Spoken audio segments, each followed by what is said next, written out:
Shalom Bapak Ibu semua. Hari ini kita belajar tentang tema kita hari ini adalah skill, abilities, dan gift. Jadi Tuhan itu memberi kita ternyata kombinasi yang unik dari tiga ini Bapak Ibu. Kita baca dulu sebentar ayatnya ya, firman Tuhan ya. Keluaran pasal 31 ayat 1 sampai ayat 5. Keluaran 31 ayat 1 sampai ayat 5. Saya bacakan firman Tuhan. Berfirmanlah Tuhan kepada Musa, lihat, telah kutunjuk Bezalel bin Uri bin Hur dari suku Yehuda. Dan telah kupenuhi dia dengan roh Allah, dengan keahlian dan pengertian dan dengan pengetahuan dalam segala macam pekerjaan. Untuk membuat berbagai rancangan supaya dikerjakan dari emas, perak, dan tembaga. Untuk mengasah batu permata supaya ditatah, dan untuk mengukir kayu dan untuk bekerja dalam segala macam pekerjaan. Dalam terjemahan bahasa Indonesia ayat 2 dia tulis dengan kata begini. Lihat telah kutunjuk Bezalel bin Uri bin Hur dari suku Yehuda. Coba tayangkan LCD bahasa Inggrisnya. Dia tulis begini. Look, ini yang NLT. Kok lain NLT-nya? Look, I have specifically chosen Bezalel, son of Uri, grandson of Hur, of the tribe of Judah. Dalam terjemahan lain dia tulis begini. See, I have called by name Bezalel, the son of Uri. Dipanggil, Tuhan panggil satu nama secara khusus, secara spesifik untuk maju ke depan mengerjakan sebuah tugas yang khusus.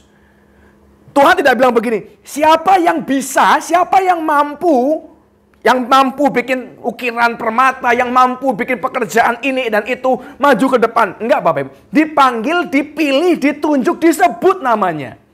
Artinya Tuhan itu berarti kan mengenal toh. Siapa orang yang dia mau panggil, yang ini proyek ini dikerjakan oleh siapa, kan berarti Tuhan itu tahu. Dan coba perhatikan ayat 3-nya, tampilkan sebentar ayat 3. Telah kupanggil orang yang namanya Bezalel bin Uri, lalu ayat 3 tulis, dan perhatikan ya, telah kupenuhi dia dengan roh Allah. Perhatikan, ada urutannya. Kupenuhi dia dengan roh Allah, lalu dengan keahlian dan pengertian dan pengetahuan dan dalam segala macam pekerjaan dan bla bla bla bla sampai ayat 5. Tapi pertama kali yang ditulis begini, aku memanggil dengan namanya Bezalel bin Uri, yang orang yang telah kupenuhi dengan roh Allah, yang telah dikasih sesuatu dari Tuhan. Betul nggak Bapak Ibu? Roh Allah itu kan dari Tuhan toh. Dia dikasih sesuatu dari Tuhan, dipenuhi, lalu ada ngikutin keahlian, pengertian, dan pengetahuan dan segala macamnya. Dia dapat sesuatu dari Tuhan. Nah, hari ini yang kita mau belajar. Tadi saya bilang bahwa Tuhan itu membuat kita semua, Bapak Ibu, kita ini setiap pribadi kita ini adalah kombinasi yang unik dari yang namanya abilities, skills, dan gift. Semua kita campuran dari tiga ini, semuanya, nggak ada yang tidak. Nah, kita belajar dulu ya. Dia ngomong, telah kupenuhi dia dengan roh Allah, telah dikasih sesuatu dari Tuhan. Berarti bukan Bezalel yang mendapatkannya, bukan Bezalel yang mencarinya, bukan Bezalel yang mengerjakannya, bukan Bezalel yang mengusahakannya, tapi dia dikasih. Betul ya? Dia dikasih sesuatu. Nah, apa yang dikasih? Ini namanya abilities. Semua orang kita punya namanya ability, kemampuan. Nah, kalau terjemahan bahasa Indonesia, kita akan sedikit bingung nanti. Karena dalam terjemahan bahasa Indonesia itu, mereka menerjemahkan mau keahlian, mau kemampuan, kebisaan, kecakapan, hikmat, semua dipukul rata dengan kata keahlian. Kalau dalam terjemahan bahasa Ibrani nanti beda-beda. Ada yang hakam, ada yang ini, ada yang itu, ada banyak panjang lebar. Tapi bahasa Indonesia kita jadi rada susah. Jadi hari ini saya cuma bedakan jadi 3 supaya kita ngerti baik-baik. Bagian pertama yang Tuhan kasih buat kita semua itu namanya ability. Dari sejak kita lahir, kalau ada yang sudah punya anak di sini, Anda akan menyadari bahwa setiap anak kecil itu tiba-tiba nggak diajarin ya Bapak Ibu ya. Secara tiba-tiba dari lahir mereka punya satu potensi yang menonjol.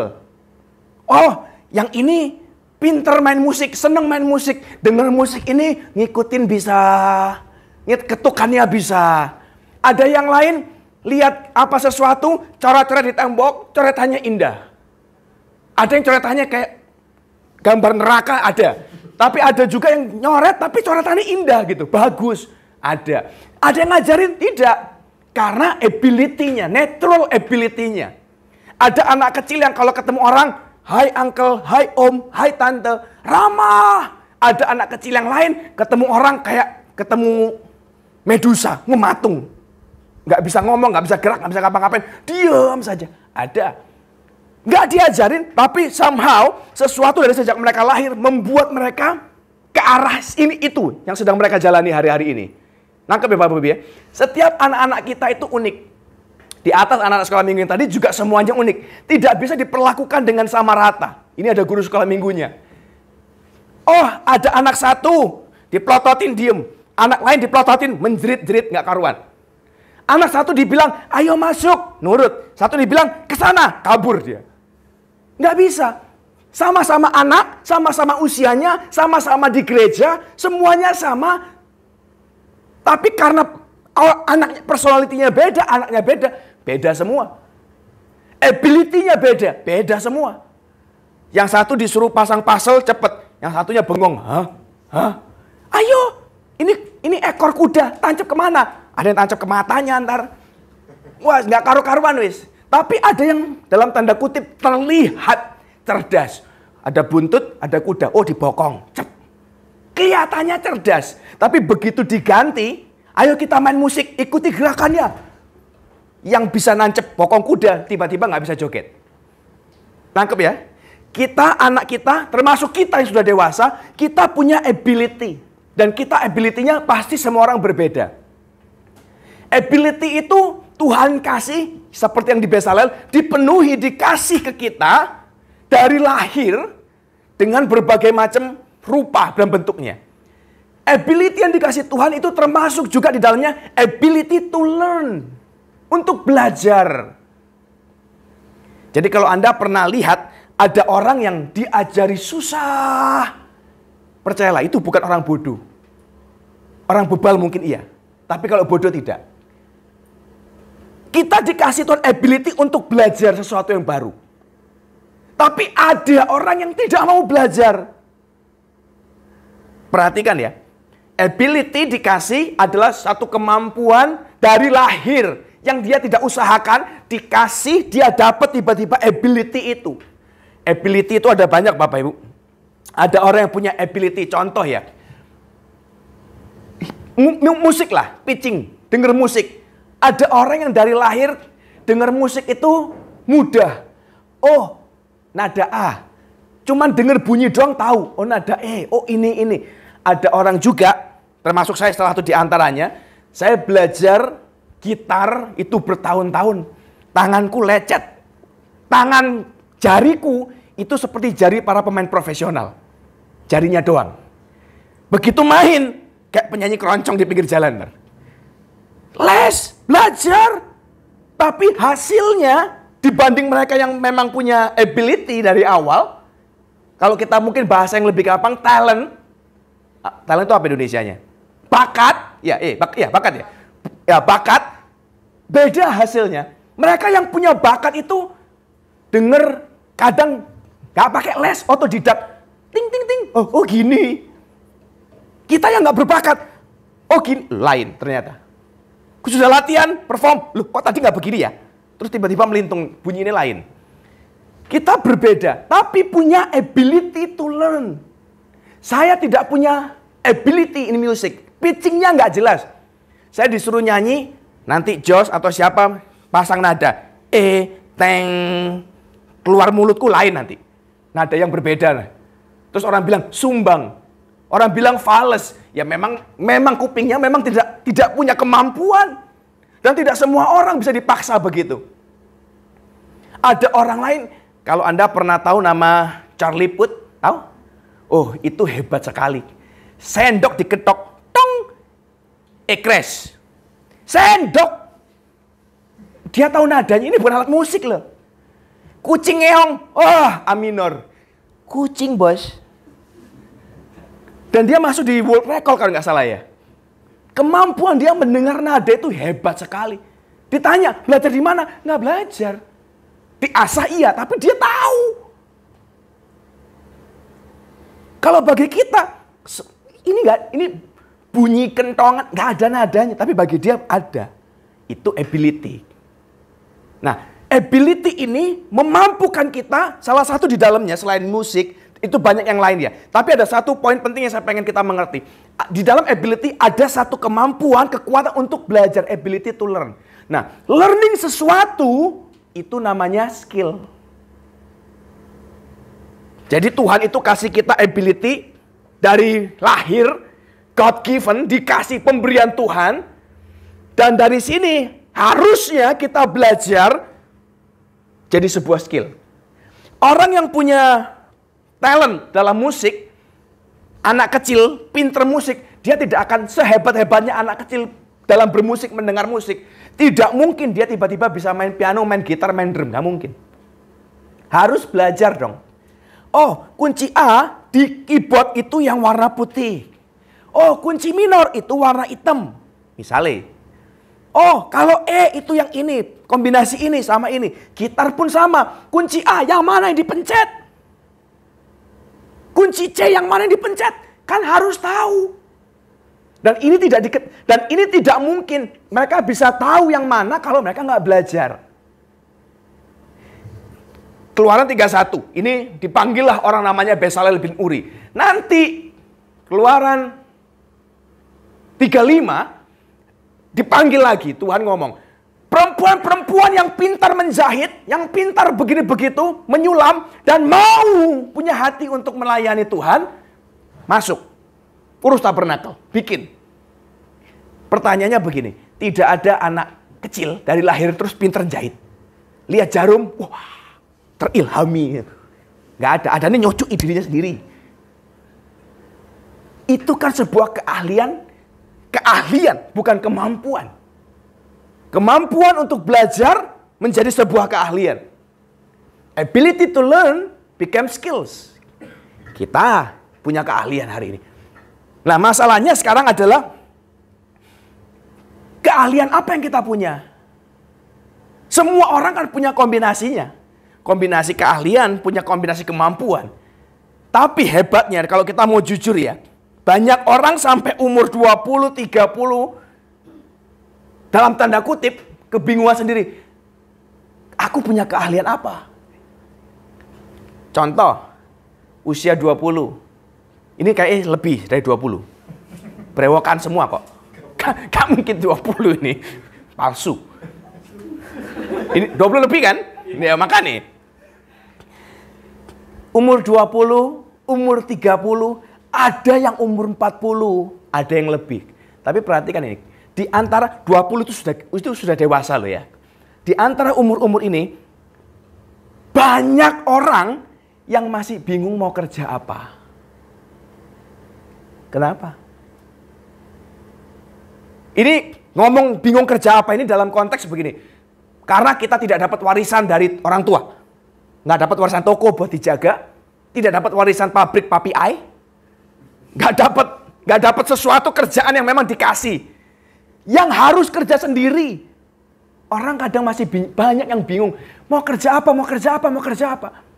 Alasannya banyak. Nggak punya modal, nggak punya begini. Tapi sebenarnya kan cuma satu yang nggak punya itu. Bukan modalnya. Keahliannya yang kita nggak jelas. Kalau Anda punya keahlian, modal sudah tidak penting lagi sudah. Kalau Anda punya keahlian, Yohan misalnya, dia pinter bikin robot misal, modal sudah tidak lagi penting. Akan ada banyak orang yang siap memodali orang yang memang punya keahlian. Masalahnya di umur kita yang sudah dewasa, banyak termasuk orang Kristen, banyak yang bingung. Kita bahkan nggak bisa mengenali kemampuan dan keahlian kita sendiri ini apa. Padahal kombinasinya Tuhan kasih semuanya loh ke kita. Makanya kemarin sama Yohan kalau nggak salah aku sempat ngobrol. Saya bilang dengan dia begini. Makanya kita ini jadi manusia, kita harus paham bahwa hidup ini banyak kotak yang harus diisi. Ada financial equation, intellectual equation, IQ kalau bahasa yang gampang dimengerti. Ada EQ, emotional equation. Yang gampang marah nggak terkontrol, yang gampang depresi, gampang begini begitu nangis, emosionalnya berarti nggak jelas, nggak bagus. Ada yang namanya health equation. Ada banyak hal dalam hidup ini yang harus kotak yang diisi. Nah, kadang kita yang dipikiri cuma satu, financial equation terus-terusan. Duit, nggak jelas. Lah yang lain terus bagaimana? Emosionalnya bagaimana? Duit banyak, nyampe rumah, pelampiasan di rumah. Dan percayalah, banyak kok. Ini bukan 1-2 kali. Dan saya rasa Anda mungkin akan mendapati kisah ini di banyak orang yang kau kenal.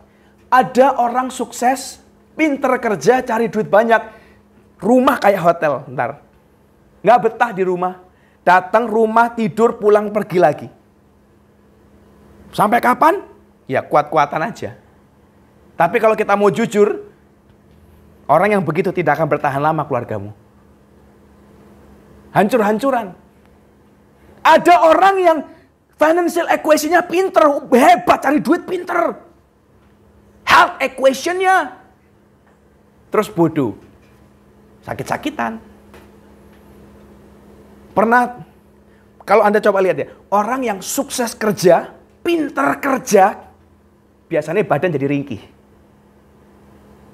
Kenapa? Alasan, nggak punya waktu. Anda tahu, saya punya teman, namanya Mark Zuckerberg. Pernah tahu? Hopeng. Kaya? Oh iya. Lihat badannya, tahu badannya Mark Zuckerberg? Atletik? Sekarang iya. Sekarang iya. Dulu tidak. Kalau ditanya mungkin setahun 2 tahun yang lalu, rasanya kita pukul tangan kiri bisa melayang dia. Sekarang, loh beneran nih. Juara 1 jiu-jitsu. Jiu-jitsu itu setengah mati. Di sini ada yang main jiu-jitsu. Ada 2 yang main jiu-jitsu. Setengah mati jiu-jitsu itu. Saya kemarin nyoba. Terus Yohan datang, dia bilang begini, ingat umur. Mark Zuckerberg juara jiu-jitsu. Terus kemarin dia baru selesaikan Murphy Challenge. Lari berapa ratus kilometer dengan pemberat. Terus ngapain lagi? Squat jump, push up berapa ratus. Semua dalam hitungan 40 menit atau berapa. Hebat loh. Coba di sini dilakukan. Kenapa? Karena dia sedang berubah. Financialnya tetap kaya. Nggak jadi miskin. Tetap. Tapi tiba-tiba badannya jadi kotak-kotak. Kita kan harusnya mengkotak, bukan membulat. Sebenarnya loh. Tapi kita ini kadang, makanya balik lagi, ada banyak kotak dalam hidup ini yang harus diisi supaya balance. Family question-nya harus benar, relationship question-nya harus benar, financial education, intellectual question-nya harus benar, semuanya harus diisi. Nah, dari mana? Dari ability dan skills. Anakku hari ini, dia masih umur berapa? 8 sama 12 tahun. Tapi saya pribadi, saya sedang mencoba mempersiapkan mereka. Saya ngomong sama mereka begini. Selain sekolah ya, selain sekolahan, ada 3 yang harus kau pilih. Mati hidup kau harus pilih. 1 paling tidak. Dan kamu harus hebat di situ. Apa? 1, sport. Pilih terserah mau olahraga apapun. Musik. Pilih mau apapun. Gendang ya nggak apa-apa wis, terserah. Pokoknya harus ada 1 yang bisa kok. 3, nari atau nyanyi. Pilih. Terus mereka nanya, kenapa kau harus pilih 3? Karena kalau suatu ketika sekolahmu berantakan, kalau ternyata perhatikan ya, orang itu tidak, kemarin baru anak saya Levi nanya begini. Lagi dia habis marah-marah di sekolah kemarin, gara-gara disuruh ujian banyak bener bahannya. Dia nanya gini, Dad, you tahu my teacher? Tahu. Miss A, Miss B, Miss C, Mr. ini, Mr. ini. Tahu? Tahu. Mereka teach different subject. Apa? Guru-guru ini ngajar mata pelajaran yang beda-beda. Kenapa kok beda-beda? Kenapa nggak satu orang satu guru? Saya satu guru semua pelajaran aja. Saya bilang, ya mereka nggak ngerti soalnya. Makanya diganti gurunya. Lalu dia nanya, kalau gurunya nggak ngerti, kenapa aku harus belajar semua pelajaran? Saya bilang, you go to your principal tomorrow, ask her. Oke? Oke. Nanti, Senin ini. Besok dia. Jadi hari ini dia latihan. Miss. Di depan kaca latihan. Why I must study all subjects? Even teachers cannot do that. Why me? Saya tepuk punggung dia. Good job, boy. Go. Tidak semua orang itu bisa hebat dalam segala hal. Ngerti ya? Nah, saya ngomong dengan mereka begini. Kalau seandainya ternyata, kita kan nggak tahu. Tapi kalau ternyata, seandainya jurusanmu ntar salah, atau mungkin ternyata otakmu tidak seencer yang dibayangkan dan diharapkan, rada-rada, misal ya, nggak iso gitu ternyata. Nggak masalah. Sekolahmu itu adalah primary resource-mu. Kalau berhasil, pinter, sesuai harapan, sesuai dengan map yang kita harapkan, oh hidupmu berhasil. Mau jadi apa? Dokter gigi, sekolah kedokteran, kita siapin semuanya. Kalau ternyata bisa, sekolahnya lulus, saya punya duit buat beli alat bor, buat beli kursi, ternyata ada vision and provision-nya. Wah, kamu akan jadi dokter gigi dan kamu bisa sukses, bisa hidup. Tapi kalau ternyata ada yang gagal, sekolahmu berhasil, sayanya nggak punya duit. Nggak bisa. Atau saya punya duit, ternyata kamu nggak lulus, ya nggak bisa. Kalau ternyata sekolahmu terus dibom runtuh, ya nggak bisa. Tapi apapun itu, seandainya your primary resource itu gagal, tanggungan saya hari ini adalah menyiapkan secondary resource-nya. Jadi kalau anakku ditanya, cita-cita jadi apa? Kalau ngikuti dia, nggak jelas, wis. Dia mau jadi dokter hewan, dia mau jadi tukang cukur rambut, ntar dia mau jadi ini, jadi itu. Bagi saya, apapun cita-cita dia, no problem with me, for now. Tidak masuk otakku sama sekali, wis. Terserah, mau jadi apapun. Tapi, saya cuman support, bagiku, I'm not sure with it. Kenapa? Too young. Tapi lepas daripada, itu nanti akan ketahuan. Tapi sekarang yang harus kusiapkan adalah secondary resource-nya. Kalau kamu ternyata nanti gagal di primary, saya, tanggunganku sebagai orang tua, kamu sudah punya secondary, cadangan untuk hidupmu. Kalau ternyata, makanya aku suruh 3, ternyata bisa nyanyi. Ya, jelek-jelek di gereja bisa pelayanan, di kafe bisa nyanyi. Masih ada sesuatu yang bisa dijual. Main musik. Dimanapun semua orang pasti akan butuh musik kok. Mau terapi di rumah sakit kah? Mau rekaman kalau memang hebat jadi musisi sekalian nggak apa-apa. Namanya secondary. Ada cadangan. Yang ketiga, sport. Kalau memang bisa, why not? Anak saya satu, yang kecil, dia milih sport, martial art. Kemarin dapat juara, dan umur 8 tahun, saya kemarin baru dapat kontak di orang Australia, telepon bilang begini, kalau anaknya mau, kerja di sini sekalian, kita biayain sekolahnya, ngelatih kelas anak-anak di sana. 8 tahun dapat job, kerja loh. Umur berapa sekarang? Dapat job? Ada orang umur 20-30 dapat job setengah mati. Ini anak bocil, belum SD, belum lulus. Dia dapat, kalau mau, kirim anaknya ke sini, kita biayain tinggal di sini, sekolah di sini, tapi dia harus ngikut ngajar. Ngajar anak kelas kecil-kecil. Ya, bagi saya begini, belum sampai masa depannya ternyata toh ada result. Nangkep ya? Dari mana? Apakah dari ability? Bukan, dari skill. Ability-nya belajar. Setengah mati ngajarin dia, nganterin dia setengah mati, modalin dia setengah mati. Sampai skillnya jadi, ya paling enggak secondary-nya sudah kelihatan. Nah, kita hari ini memang rada telat sih. Kalau buat kita ya, di usia segini, memang rada terlambat. Tapi yang namanya terlambat itu bukan berarti tertutup pintu, tidak. Masih ada kesempatan, susah, tapi masih ada kesempatan. Susah bukan berarti nggak mungkin, nggak bisa, bisa. Cuma susah. Cari skillnya. Punya ability to learn. Learn. Belajar skillnya. Apa yang mau di skill? Harus cepet. Harus skill. Skill itu ngikuti zaman. Nggak bisa kita diem. Nggak bisa kita, saya ya orang tuaku dulu nggak sekolah bisa kok. Itu dulu. Orang tua zaman dulu suka mau bilang begini. Kita dulu nggak punya apa-apa. Datang naik kapal bawa baju ke Indonesia. Jadi kok kamu sekolah punya mobil punya nggak jadi-jadi. Lain bos. Dulu jualan beras satu kampung satu orang. Sekarang satu kecamatan yang jual beras itu bisa 30, 40, 50. Belum online.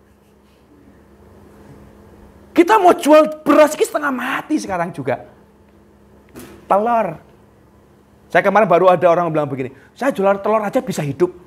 Dulu. Telur itu mahal. Telur itu mewah. Dulu orang Indonesia tidak makan telur. Yang mempopulerkan telur di Indonesia itu Bob Sadino. Orang kaya. Temennya presiden. Lah kita rakyat jelata mau dapat telur dari mana? Nangkep ya? Tapi zaman sekarang, jadi kalau zaman dulu Anda bisa dapat jadi agen telur.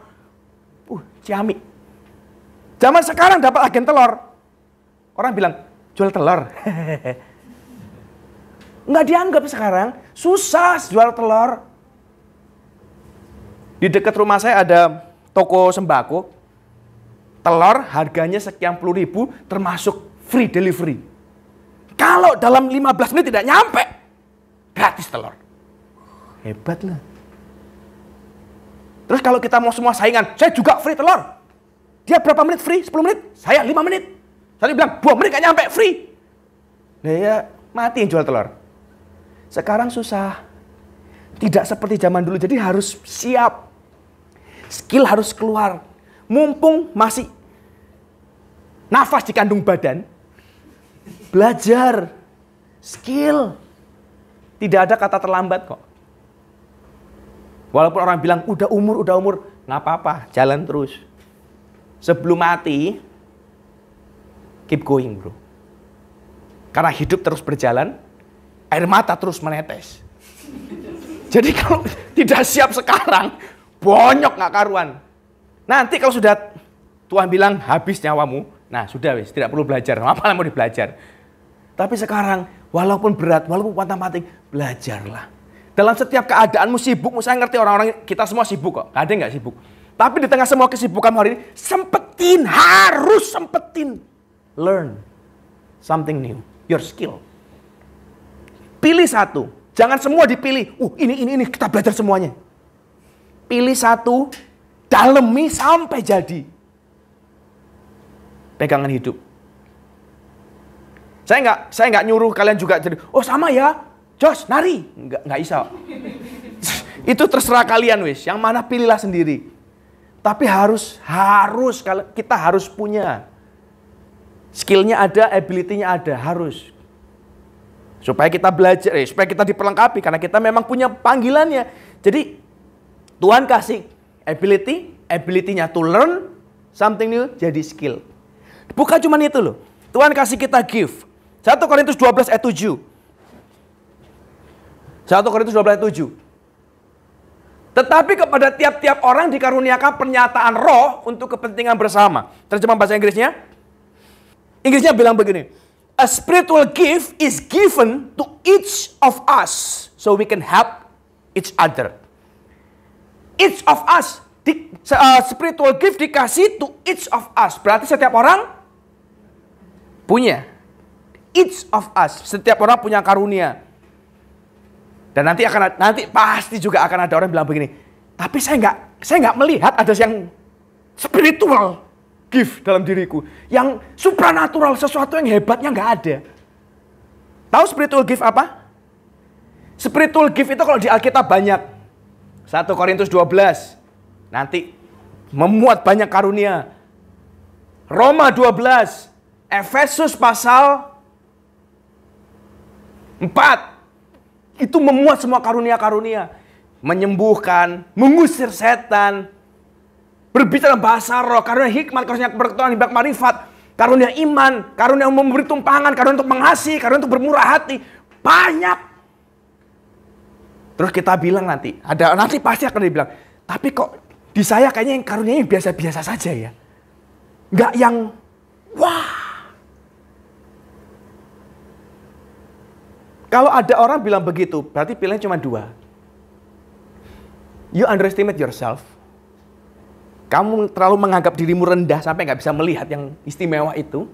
Atau memang nggak ketahuan masih ada yang mana. Namanya spiritual gift. Gift itu hadiah. Mungkin giftmu ini masih kebungkus kado, belum dibuka. Makanya nggak ketahuan. Dan banyak orang Kristen yang hidupnya itu masih terbungkus kado. Sudah umur gede begini, masih rapi terbungkus. Nggak pernah dibuka, nggak pernah tahu. Nggak pernah sadar bahkan. Makanya banyak orang nanya, panggilan hidupku apa ya? Panggilannya nggak tahu. Perlengkapannya nggak tahu. Karunianya nggak tahu. Bingung sendiri. Hari ini saya tidak fokus bicara tentang Anda punya karunia apa, yang mana tes karunia. Enggak. Bukan topikku hari ini. Tapi yang saya mau fokus adalah begini. You have to find out. Cari. Temukan apa yang kau punya dikasih Tuhan kepadamu ini apa.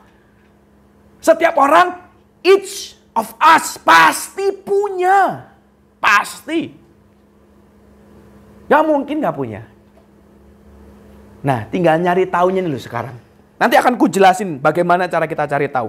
Tapi paling enggak hari ini paham dulu bahwa Anda bayangkan ada satu pribadi, satu orang punya kemampuan dari lahir, punya bakat dari lahir, kemampuan untuk belajar juga dari lahir, dan dia punya skill yang hebat, dan dia punya karunia Roh Kudus rohani. Anda bayangkan orang seperti tiba-tiba dia harus hidup di kehidupan dia harus hidupi keluarganya, dia harus hidupi pekerjaannya dengan perlengkapan yang begitu rupa. Anda bisa bayangkan orang ini akan berhasil apa tidak? Kan gampang-gampang saja toh. Kan kita bisa punya prediksi, ya kemungkinan besar berhasil lah. Kenapa? Ability-nya punya, skill-nya punya, karunia Roh Kudus pun punya. Ini kita belum ngomong yang lain-lain, kita belum bicara masalah penyertaan Tuhan, kita belum bicara masalah momentum, kairos, kronos, belum. Tapi dari sisi gear set-nya ini loh, tahu gear set? Perlengkapannya ini loh. Orang kalau mau pergi camping, itu ada gear set-nya. Ini kan ada anak gunung. Gear set-nya, oh mau naik camping nih, punya tenda, punya alas, punya ranjang, punya kompor, punya gasnya. Gear set-nya dulu. Terus orang bilang begini, loh Ted, nggak bawa sosis, nggak bawa makanan, gimana bisa hidup? Bisa nggak anak gunung tanpa makanan cuma punya kompor? Bisa. Yang penting kan gear set-nya. Kalau dibalik, Ted, sosis melimpah, Indomie melimpah, lupa bawa tenda, Ted. Hidup? Nangkep ya? Gear set-nya lebih penting daripada bahannya. Gear set-nya ada, dia bisa create. Oh, nggak bawa sosis, ya kita cari. Bisa nangkep ikan kah? Nangkep kelinci kah? Tikus kah? Apa terserah lah yang bisa ditangkap. Tapi kan bisa. Kalau ternyata vegetarian, ya bikin sop. Lah iya dong. Kalau ada gear set-nya, bisa. Kedinginan, bikin api unggun, bisa. Punya gear set, ada pisaunya, ada rantingnya. Rantingan bahannya tinggal dicari. Ada kompornya, ada apinya. Yang jadi masalah, kalau datang ke hutan nggak bawa apa-apa, cuma bekal tangan. Mau nyalain api dari mana? Nggak bisa. Nah, kita gear set-nya dikasih. Ability, skill, dan gift dikasih. Terus kita nanya, bahannya mana? Nggak punya modal. Modal itu bahanmu carilah. Bikinlah. Nah, yang jadi problem orang Kristen, kepingin disiapi gear set-nya, kepingin juga disiapi bahannya. Tinggal nikmati. Berharap, oh Orang tua kaya raya, kasih modal, punya koneksi hebat, punya pengalaman, punya teman-teman yang bisa kasih kesempatan. Itu privilege yang tidak semua orang punya. Kalau Anda punya, ya good for you. Tapi kalau tidak, no problem harusnya. Yang penting gear setnya. Nangkep ya sampai sini ya. Nah, gear setnya kita punya hari ini. Ability, skill, give. Nah, Tuhan kasih semuanya ke dalam satu orang setiap kita, each of us. Dan saya berharap hari ini, besok jangan lagi ada yang bingung mau kerja apa. Jadi nanti pulang merenunglah. Yang direnungkan bukan makan di mana kita malam ini. Yang dipikir direnung, what skill? Skill apa yang kita mau belajar hari ini? Skill apa yang membuat aku bisa hidup di masa depan, yang bisa menghidupiku ini loh? Apa? Dan percaya satu begini, skill yang mungkin bagi orang lain itu skill sederhana, tapi kalau kau bisa hidupi skill itu sampai hebat, mastering your skill, it's more than enough for you to live. Jadi jangan terlalu bingung-bingung apa. Yang jadi problem kan kita nyoba satu, belum kelar, belum hebat, stop. Pindah, loncat, coba dua. Coba dua, belum hebat, stop. Ganti tiga. Jadi kita punya koleksi pengalaman, tapi kita tidak punya koleksi momentum. Begitu mau loncat, nggak bisa. Kenapa? Semua jarang-jarang soalnya. Kemampuannya nggak punya semua, cuman aku tahu juga, ini juga aku tahu, ini juga aku tahu. Tahu doang tapi nggak bisa ngapa-ngapain. Percuma. Ini yang bikin depresi. Orang nontonin video-video motivator. Wah. Nontonin motivator itu bisa bikin gila loh. Beneran ini. Ayo kita perkatakan. Afirmasi. Yoi. We are the champion. Di situ we are the champion. Pulang. Buka centong. Nasi nggak ada. Nyanyi ya We Are The Champion. Pulang ke rumah, anak nangis, mau beli susu nggak punya, istri sudah siap cakar kanan cakar kiri. Mana We Are The Champion? Nggak ada wis. Tapi begitu ketemu lagi dengan motivator, mereka bilang, kalau saya bisa, kau juga pasti bisa. Nggak bisa. Kemampuannya lain. Saya bisa melakukan sesuatu yang kau tidak bisa lakukan, aku bisa lakukan dengan hebat. Kebalikan, apa yang aku tidak bisa, mungkin Anda bisa lakukan yang hebat di bidang yang sama. Yang saya nggak bisa. Itu ability, nggak bisa dipukul rata. Bacain buku-buku, apa itu, self-development. Kalau yang suka ke toko buku, baca buku ini, 10 list buku terbaik. Bacaan sampai sobek itu buku. Tapi kalau kau nggak punya skillnya, percuma. Di gereja sama. Pendeta bilang, dengan iman yang punya hutang tahun ini, pasti lu katakan amin. Jemaat bilang, amin. Utangnya nggak lunas-lunas. Nggak ono ceritanya. Cuman amin dalam nama Yesus. Terus tiba-tiba utang lunas. Nggak ada. Kalau mau utangmu lunas, yang kau harus lakukan bukan amin-amin. Yang harus kau lakukan, pegang pensil, bolpen, kalkulator, kertas. Ini utang berapa, harus lunas kapan, deadline-nya berapa, bunga berapa, income-ku berapa, yang harus kusisihin berapa, apa yang harus kulakukan supaya bisa nutup. Itu skill. Itu yang membuat utangmu lunas. Bukan amin-amin tersungkur menangis di gereja. Nangkap ya? Ability, skill, give. Dikasih ke dalam satu orang yang sama untuk membuat kita melakukan sesuatu. Alkitab suatu hari menulis begini. We are created. Kita diciptakan oleh Tuhan sebagai masterpiece untuk melakukan sebuah pekerjaan yang baik yang disiapkan Tuhan untuk kita. Jadi kita itu disiapkan dari awal untuk melakukan sebuah pekerjaan. Bezalel dikasih dari awal roh Allah, kemampuan, pengertian, keahlian, dan segala macam dikasih dari awal untuk apa? Untuk satu momen membangun tabernakel ini.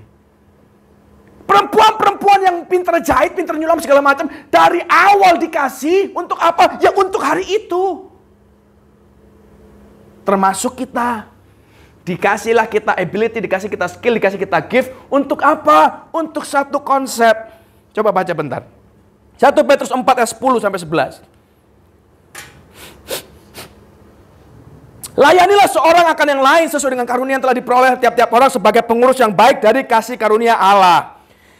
Bla bla bla bla sebelah, jika ada orang bicara dan segala macamnya. Coba lihat di bagian bawahnya, dia bilang begini. Supaya Allah dimuliakan dalam segala sesuatu karena Yesus Kristus, ialah yang punya kemuliaan dan kuasa sampai selama-lamanya. Amin.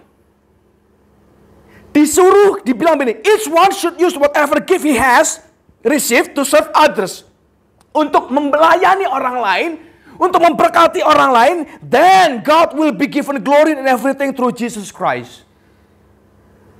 Jadi, ability, gift, skill, ini bukan untuk kita. Bukan tuh supaya menjadi Superman jagoan-jagoan hebat sendiri-sendiri. Bukan. Supaya kita bisa memberkati orang lain, kita bisa jadi berkat buat orang lain. I have ability to learn, so I can teach my skill to others. Itu dong harusnya. Jadi kalau kita punya pengertian bahwa semua yang dikasih Tuhan ke kita itu punya purpose, sedikit lebih mudah sebenarnya untuk menghidupi hidup ini. Ingat, hamba 5 talenta, 2 talenta, 1 talenta. Mereka dikasih. Yang 2 jadi 5, yang 5 jadi 10, 1 tetap 1. Kita tahu lah ceritanya itu. Tapi yang intinya begini, waktu tuannya tahu yang 5 berbuah, yang 2 berbuah, dia bilang, oh kau hamba yang baik dan setia. Tapi yang 1 nggak berbuah, dia bilang kau hamba yang jahat dan malas. Kenapa malas? Apa hubungannya dengan jahat? Orang dia nggak nyuri kok. Utuh kok. Tapi jahat. Kenapa? Karena kau simpan buat dirimu sendiri. Moral story-nya adalah, apapun yang Tuhan kasih ke kita, kalau kita tidak bisa develop jadi lebih besar buat orang lain, akan diambil. Dan ini termasuk uangmu masing-masing, waktumu, privilege-mu, talentamu, ability, skills-mu, everything. Untuk serving other. Nah, pertanyaan besarnya gini sekarang. Dari mana kita tahu ability kita apa? Skill yang harus dicari sekarang fokusnya kemana? Dari sekian banyak skill di dunia ini, ada jutaan skill di dunia. Yang mana yang harus dipilih, yang harus dipilih satu untuk didalami? Yang mana? Hari ini caranya saya kasih cuma 2. 1. S. Tanya. Tanya siapa? Tanya orang. Tanya orang yang kau kenal benar. Jangan nanya sembarangan orang. Tanya orang yang kau memang lihat, oh ini orang hebat, ini orang kompeten, ini orang bagus. Dan dia kenal kita. Jangan nanya orang yang gak kenal. Tanya mereka satu-satu, interview. Bro, menurutmu apa kelebihanku? Tanya. Karena kita ini punya blind spot. Manusia ini ya, wanita dan laki-laki, ini cara kerja otaknya berbeda. Wanita lebih gampang sebenarnya. Kalau perempuan itu lebih mudah ketemu Tuhan, lebih mudah untuk dengar suara Tuhan, lebih mudah untuk hidupnya berubah daripada laki-laki. Kenapa? Karena perempuan melihat keburukan, kesalahan. Jadi perempuan kalau contoh dia ngaca, ih gendutan ya. Langsung mampu melihat gemukan, badali. Pernah nggak ditanya? Yohan, aku gemukan ya? Pernah nggak? Pernah. Jawab apa? Terus diapain kamu?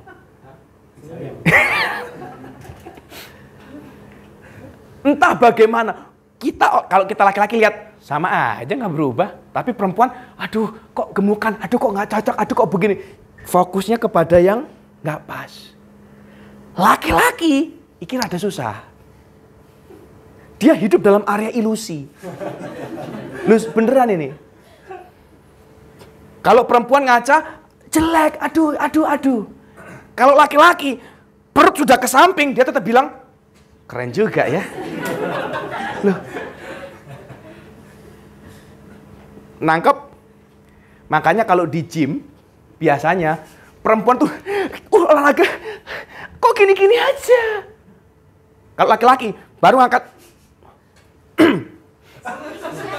Baru 1 kali kok angkat, ngapain ngaca?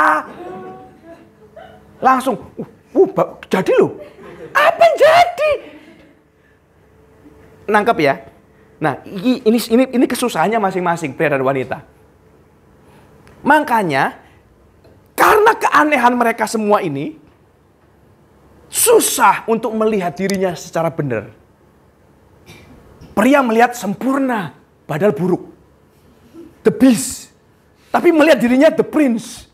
Repot. Terus prince-nya bingung. Kenapa hidupku begini ya? Padahal I'm the prince. Yang perempuan nggak bisa maju. Kenapa? I'm the beast. Lah padahal harusnya dia the beauty. Tapi lihatnya salah terus, kurang terus. Karena dua-duanya nggak karuan, makanya nggak jalan-jalan. Lalu dari mana benernya? Tanya orang lain. Kita nggak pernah tahu dan nggak pernah sadar kelemahan dan kekurangan kita. Tapi waktu kita tanya, jujur, apa kelebihan kekurangan? Orang kalau dia benar mengasihimu, dia akan ngomong kok. Kamu itu di sini, jelekmu di sini. Kalau dia ngomong jeleknya, jangan kau gampar. Dan rule number 1, jangan tanya suami dan tanya istrimu. Iso berantem ini. Tanya orang lain. Banyak orang lain yang bisa kau tanya. Erin tanya tadi ntar. Menurutmu aku kurang apa? Jamin tadi bilang begini. Sempurna. Kenapa? Karena dia mengasihi nyawanya. Jadi percuma tanya dia. Tanya yang lain. Makin banyak orang kau tanya, makin banyak jawaban yang kau cari, akan semakin jelas kelihatan. Dari sekian banyak orang, nanti lihat. Dari sekian banyak orang yang jawab, kelebihanmu, nanti dari sekian banyak itu, pasti ada yang sama. Banyak yang bilang aku di sini. Ada banyak orang yang bilang jelekku di sini. Itu bahanmu. Tanyalah. Jadi, ada yang harus tanya Tuhan, ada yang harus tanya orang. Kalau semua kita tanya Tuhan, nggak keburu. Loh Tuhan ngomong, kita nggak dengar. Terus kita diem, mati. Terus Tuhan bilang, gue udah ngomong dari kemarin. Telat. Jadi tanyalah orang. Orang bisa dipakai Tuhan untuk menunjukkan jalan bagimu. Jadi tanyalah. Yang pertama itu tanya. Orang yang memang benar dan dia kenal kita. Tanya dia. Yang kedua, serve. Layani dulu, lakukan dulu. Terjunlah dulu di bidang itu. Yang menurutmu, kira-kira nih saya ini di sini loh. Terjunlah dulu. Tidak pernah ada jaminan dalam hidup ini bahwa yang kau pilih itu benar. Kita selalu dihadapkan dengan 2 pilihan. Setiap hari mesti ada pilihan. Mau pakai baju apa, mau makan apa, mau pacaran sama siapa, mau menikah dengan siapa, mau berbuat apa, mau kerja apa, mau bayar ini, bayar itu. Semua pilihan. Dan perhatikan ini. Tidak selamanya dan tidak semua pilihan kita itu benar. Sekalipun kita anak Tuhan. Kadang-kadang pilihan kita salah, keputusan kita salah. Dan yang lebih parah, kadang-kadang yang salah itu yang krusial. Yang penting ini justru salah. Tapi good news-nya, ya memang tidak pernah ada jaminan bahwa keputusan itu akan benar. Pilihanmu akan benar, nggak ada. Ada salah, ada benar. Dan life is not ended yet. Hidup belum berakhir hanya karena kita salah. Dan hidup kita tidak didefine, tidak ditentukan karena 1-2 kesalahan itu. Move on, let go. Coba satu, salah. Bertobatlah, selesai. Cari yang lain. Yang menurutmu benar. Kita semua hanya bisa membuat keputusan berdasarkan apa yang menurut kita benar. Makanya kalau Anda bisa punya banyak penasehat, jauh lebih baik. Sebelum kau buat keputusan penting dalam hidupmu, pastikan bukan Perhatikan ya, balik lagi ke awal. Cara perempuan dan laki-laki memandang semua itu ilusi dirinya. Jadi kalau kau hanya mengandalkan fokus pikiranmu sendiri, masing-masing sendiri, kemungkinan besar pilihan kita salah. Jadi kalau punya banyak penasehat, akan bagus untuk membuat kita lebih clear, lebih fair. Kalau sudah buat pilihan, oh kayaknya aku akan lakukan ini di sini. Cobalah. Sudah banyak pendapat, banyak masukan, banyak nanya orang, belum tentu benar. Mau tidak mau harus dicoba, harus. Saya jadi pendeta sudah, ini tahun berapa? 2023. 23 tahun saya jadi pendeta. 23 tahun saya, lebih, 24 tahunan aku udah khotbah. Tapi dulu, ada satu momen, saya ini pernah hampir resign. Jadi pendeta, jadi khotbah, resign semuanya. Kenapa? Karena tiap kali saya khotbah, setiap kali aku khotbah, turun dari mimbar di belakang situ, salaman sama orang-orang, mesti ada saja yang, Pak, khotbahnya jangan begitu, jangan begini, kurang bagus, begini. Dimarahin aja pokoknya di belakang, ditegur aja, salah terus. Dan saya masih ingat banget, cuman ada dari sekian banyak omongan, yang paling sering diomong itu cuma 3. 1, suaramu kayak Donald Bebek, suaraku maksudnya. Melengking, gak enak didengar. Jangan khotbah, cari orang lain. Kalau orang jemaat dipaksa terus-terusan dengar kamu khotbah, nanti pada kabur. Suaraku mesti dihina. Lah suara gak jadi rubah. 2, ngomongmu cepet banget. Kayak orang gak prepare, kayak gak ngerti bahan. Kayak orang gelagapan, kayak orang grogi. Dimarahin lagi. 3, Pak, kamu itu gak kayak Yesus. Sikapmu itu songong, sombong, kasar, jahat. Gak Yesus banget, gak cocok di panggung. Wis, yang lain-lain banyak lah, aneka rupa lagi ya. Tapi 3 ini paling sering. Dan saya lama-lama, sekali 2 kali gak apa-apa. Tapi terus-terusan dibegituin, lama-lama saya jadi, bener juga kayak ya. Lah kalau tiap kali khotbah, orang marah terus, komplain terus. Suatu hari saya berkeputusan, cukup wis, resign. Saya bikin surat resign, saya bawa ke gereja. Hari itu akan jadi ibadahku terakhir ceritanya. Setelah itu saya udah resign, sudah tidak mau lagi aku terlibat di gereja. Ibadah terakhir, khotbah terakhirku lah ceritanya. Begitu amin selesai, ke belakang dong, saya udah siap. Ya kejadian ini gak akan jauh beda dengan seperti yang sebelum-sebelumnya. Dan karena memang gereja kita kecil, tidak punya sumber daya untuk mengundang pendeta lain. Jadi mau nggak mau ya saya lah. Suka nggak suka ya saya yang khotbah terus. Jadi tiap minggu begitu terus. Hari itu di belakang sama kejadian lagi. Pak, ngomong jangan cepat-cepat. Ngomong jangan sakit kuping. Saya udah, iya, thank you. Karena saya pikir udah terakhir lah, terserah wis. Aku udah give up. Memang bukan bidangku, Tuhan salah pilih orang. Singkat cerita, semua orang sudah hampir pulang, sepi, tinggal beberapa orang di situ. Ada satu orang, mungkin anak SMA lah kali waktu itu, lebih muda dari saya waktu itu. Dia duduk terus terakhir pulang dia datang, dia bilang begini, kok thank you ya, hari ini khotbahnya bagus. Selama sekian lama aku khotbah, berbulan-bulan saya khotbah, belum pernah ada satu orang bilang aku bagus. Cuma dia. Yang lain setiap hari, setiap minggu komentar terus. Nggak ngajarin, cuma komentar doang. Jelek. Hari itu dia bilang khotbahnya bagus. Dia cerita, kira-kira aku lupa ingat, tapi kira-kira beginilah ceritanya. Dia itu single parent, anak dari single, jadi cuma punya mama, tidak punya bapak. Bapaknya meninggal. Lalu dia bilang kira-kira begini. Jadi dia itu suatu kali di sekolahnya dengar ada doa Bapa kami. Bapa kami di surga dan segala macam. Yang dia tidak familiar. Dia berpikir begini. Ada Bapak. Tuhan jadi Bapak. Mana ada? Dan dia tidak tahu dari agama apa itu.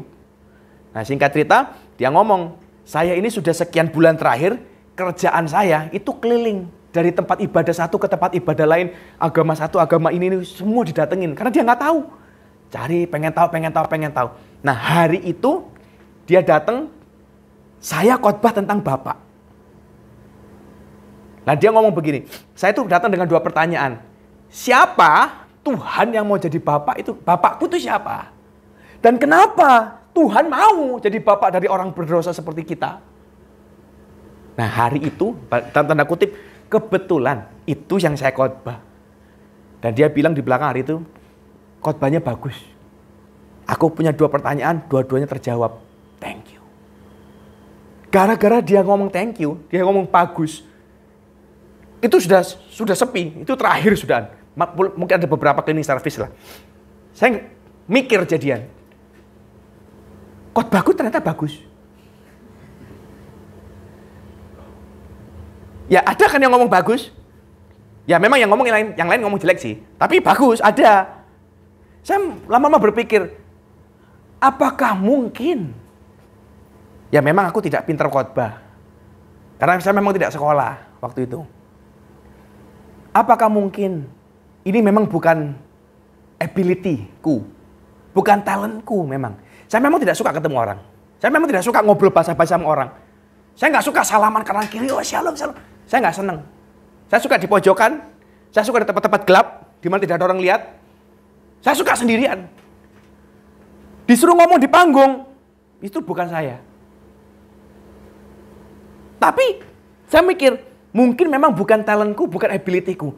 Tapi mungkin ini adalah sebuah skill yang saya harus belajar. Hari itu saya nggak jadi resign. Dan ya disinilah saya hari ini. Saya punya sekolah hermeneutika aku sendiri. Dan Kesia itu pengkhotbah terkenal. Kemarin ada orang WhatsApp ke saya. Pak, dengerin, bagus. Ada lagi ngirimin, Pak, dengerin nih, disolusi. Dia lagi. Hebat kok, sudah teruji. Tapi percayalah, kemanapun dia pergi, tidak mungkin lepas dari bayang-bayangku. Hari ini, saya masih terus belajar. Tidak sempurna, tapi paling tidak, yang orang bilang dulu jelek banget, ternyata juga nggak jelek-jelek banget lah. Masih bisa jadi berkat juga, dikit-dikit. Memang kadang bukan talent kita, bukan ability natural kita. Tapi bisa jadi itu sebuah skill yang harus kita belajar. Jadi jangan terjebak. Ini di sini banyak yang suka begini. Oh, saya orangnya memang introvert. Saya memang orangnya ekstrovert. Ngerti nggak ini? Ngerti ya? Oh, saya memangnya orangnya, kalau tipe personality yang lain, saya orangnya sanguin. Masih nggak ngerti? Ngerti lah ya. Suka mengamini dirinya. Oh, saya memang sanguin mentok. Saya memang ekstrovert mentok. Saya nggak bisa disuruh kerja begini. Saya nggak bisa begitu. Saya golongan darah O sejati. Nggak bisa aku disuruh kerja keras. Nggak bisa suruh detail. Cuy. Hanya karena personalitimu ekstrovert, bukan berarti kau nggak bisa duduk diem. Fokus. Bisa. Jangan kok jadikan alasan pembenaran. Memang aku orangnya begitu. Aku memang orangnya introvert. Terus, ya nggak bisa ketemu orang. Men, kalau kau tidak ketemu orang, mati hidupmu. Kita belajar tentang kepribadian itu bukan untuk menjadi tameng pembenar kita. Bukan. Kita belajar tentang kepribadian supaya kita tahu saya seorang introvert. Tapi aku harus naik panggung. Jadi sadar dirilah bahwa seorang introvert untuk naik panggung ngomong di depan susah. Jadi belajar.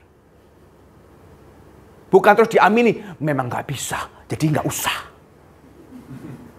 Saya golongan darah O, sukanya bikin konyol. Men, mau darah O, mau darah A, mau darah B, mau darah biru, mau darah putih. Gak ada urusannya. Kita hanya perlu tahu belajar, oh memang bawaanku begini. Tapi bukan berarti tidak bisa berubah. Bisa. Susah? Pasti. Namanya kita keluar dari personality kita kok. Tapi bisa. Chloe disuruh nyanyi setengah mati. Tapi dengan kekuatan remote AC, bisa dia nyanyi. Tanya ntar. Kita hanya perlu pendorong yang tepat. Kes, dulu kalau saya bilang, Kes, baca ayat. Cipit. Dia kayak cipi-cipi lagi baca firman. Ngomong yang kenceng, Kes. Nggak bisa, aku maunya begini. Ngomong yang kenceng, nggak bisa. Loh, itu bisa. Ini kalau ngamuk doang bisa. Ternyata bisa kok. Sekarang nggak usah disuruh teriak, dipanggil Kes, apa? Dia terlalu menghayati sekarang. Nangkep ya? Jadi kepribadian kita whatever. Tapi bukan berarti itu jadi blockage buat kita. Itu justru harus menjadi cara untuk kita ngerti. Oh, berarti kelemahan kita di sini. Sedangkan kita mau ke sana. Berarti apa yang kau ubah? Ini yang harus dirubah. Paham ya?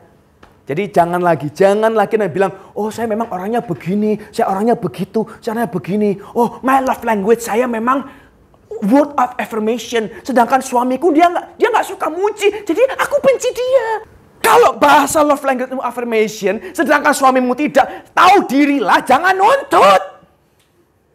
Loh, ngerti word of language-nya dia sendiri, tahu love language-nya. Oh, word. Tapi dia tidak mau tahu love language suaminya. Jadi kalau suami tidak ngikuti dia, wah, suami ini dibenci. Kau mengamini dirimu, tapi kau tidak peduli love language-nya orang lain. Oh, long language-ku quality time. Kok dia nggak mau quality sama aku? Kok dia nggak mau pergi berdua sama aku? Loh kan berarti kau tahu dong dirimu apa? Lah, kamu kan juga harus tahu berarti diri yang dia apa. Loh, bisa jadi suami istri love language-nya berbeda. Satunya quality time, satunya quality me time. Bisa saja. Satunya ekstrovert, suka ngeciprit, satunya ekstrovert. Bisa saja. Bisa saja satunya AB plus, satunya O negatif. Oh, bisa saja. Terus apa? Berbeda terus karena kita tidak cocok, akhiri. Enggak. Yang tidak, pernikahan itu gampang kok. Pernikahan itu kan dua orang yang tidak kenal, tidak saling cocok, dicocok-cocokkan sampai menjadi cocok. Nah, itulah pernikahan. Jadi sama dengan kita hari ini. Ability punya, skill punya, gift punya. Caranya tanya, terjuni. Yang mana? Gampang. Jadi hari ini saya berdoa sepanjang bulan ini. Kita akan bicara tentang penuh kecakapan. Semua orang, setiap kita dikasih. Jadi harus punya skill masing-masing. Tidak boleh lagi ada orang yang bingung mau kerja apa. Tidak boleh lagi ada orang yang bingung mau ngapain. Harus sudah tahu. Kalau nggak tahu, cari tahu. Selama hayat masih di kandung badan, merdeka. Kita bangkit berdiri sama-sama, kita siapkan hati buat Tuhan. Hanya satu katamu yang ku perlukan. Firman-Mu menentukan seluruh hidupku. Yang tiada kau jadikan